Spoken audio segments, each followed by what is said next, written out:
मैं advocate Sushil Kumar Munjal. Welcome to my new video. Friends, आज का टॉपिक है order 7 rule 11 of the CPC.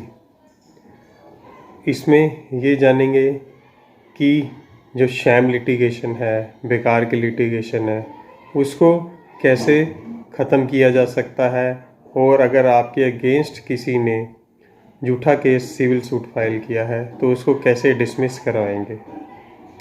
तो वीडियो स्टार्ट करने से पहले मैं रिक्वेस्ट करना चाहूँगा, अगर आप मेरे चैनल पर नए हैं तो प्लीज़ आप चैनल को सब्सक्राइब कर लीजिए, और वीडियो अच्छी लगे तो इसको ज़रूर लाइक कीजिए।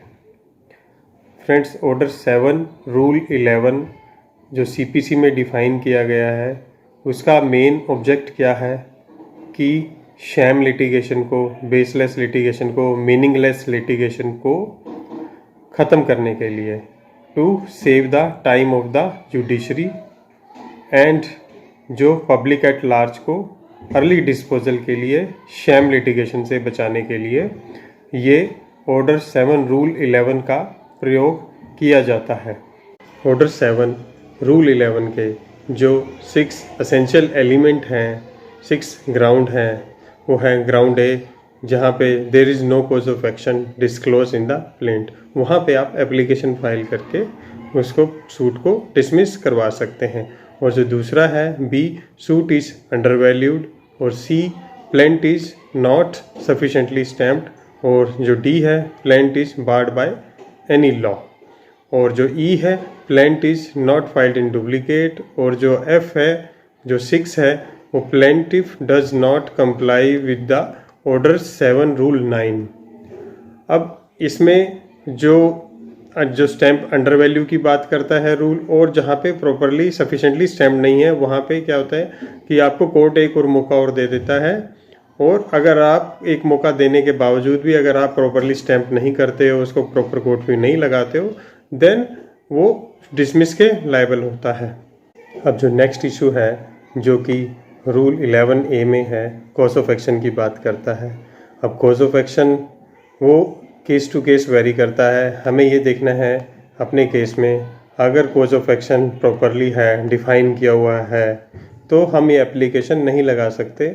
और अगर आपको लगता है कि जो प्लेंटिफ ने proper cause of action define नहीं किया है सूट में, तो आप ये एप्लीकेशन लगा के केस को डिसमिस करवा सकते हैं, यानी कि केस आपके फेवर में हो जाएगा, प्लेंटिफ का केस डिसमिस हो जाएगा। अब इसमें बहुत सारी जजमेंट भी हैं कि कॉज ऑफ एक्शन कैसे देखा जाएगा, कहाँ से, अगर प्लेंट में भी कहीं पे मीनिंगलेस प्लेंट है और वहाँ पे उसको डिसमिस किया जाएगा। अगर मीनिंगफुल प्लेंट है जहाँ पे कॉज ऑफ एक्शन नहीं भी लिखा पर मीनिंगफुल कंप्लेंट है, प्लेंट है, तो उसमें वो एंटरटेन हो जाएगी और आपकी 7-11 की जो एप्लीकेशन है वो डिसमिस हो जाएगी। नेक्स्ट इशू जो आता है, the plaint is barred by any law.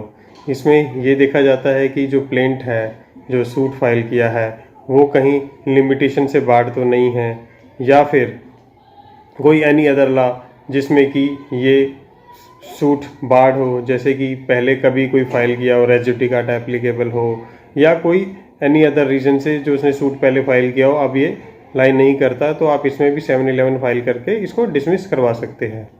और बहुत सारी जजमेंट में कोर्ट ने ये भी कहा है कि जहाँ पे राइट टू स्यू नहीं है, मतलब कि उसका अधिकार ही नहीं है, उसने सूट फाइल कर दिया, फेक लिटिगेशन स्टार्ट कर दी है और आपको हैरेस कर रहा है, तो वहाँ पे भी ये 7-11 का आप यूज़ कर सकते हैं, आप फाइल करके आप सूट को डिसमिस करवा सकते हैं।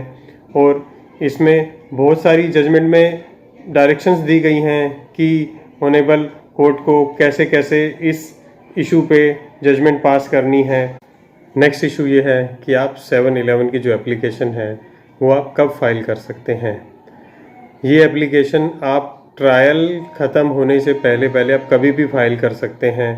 आपने रिटन स्टेटमेंट फाइल कर दिया है, एविडेंस स्टार्ट हो गए हैं, तब भी आप इसको फाइल कर सकते हैं। आपको किसी भी स्टेज पे लगता है ट्रायल कंप्लीट होने से पहले कि आपको 7-11 फाइल करनी चाहिए, और ये सूट जो है बार्ड बाय लिमिटेशन है या कॉज ऑफ एक्शन नहीं डिफाइन किया गया, या एनी अदर जो कि उसमें पहले किया गया है कि जहाँ राइट टू सू भी नहीं है, तो वहाँ पे भी आप ये एप्लीकेशन फाइल करके आप डिसमिस करवा सकते हैं सूट को।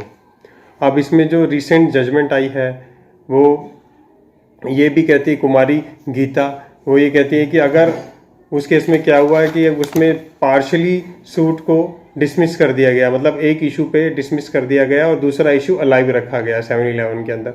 तो इसमें ये भी ऑनेबल सुप्रीम कोर्ट की डायरेक्शन दी गई, अभी रिसेंट जजमेंट आई है अक्टूबर 2023 की, कि सूट जो लाइबल है 7-11 में तो होल सूट डिसमिस होगा, ना कि एक इशू पे कोर्ट डिसाइड कर देगा कि एक इशू पे डिसमिस हो जाएगा और दूसरा इशू अलाइव रहेगा।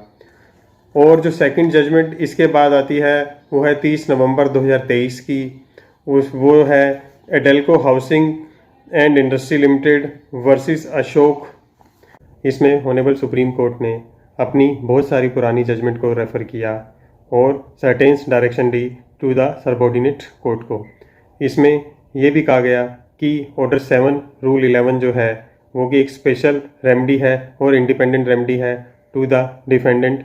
और इसमें यह भी कहा गया कि जब कोर्ट ऑर्डर 7 रूल 11 की एप्लीकेशन को डिसाइड करते हैं तब सिर्फ जो प्लेंट में फाइल किया गया है उसी फैक्ट्स को देखा जाएगा और इसके अलावा कोई भी और फैक्ट्स नहीं देखा जाएगा। तो उसी के बेसिस पे आपको ये जो ऑर्डर 7 रूल 11 की एप्लीकेशन है डिफाइन करनी होगी और डिसाइड करनी होगी।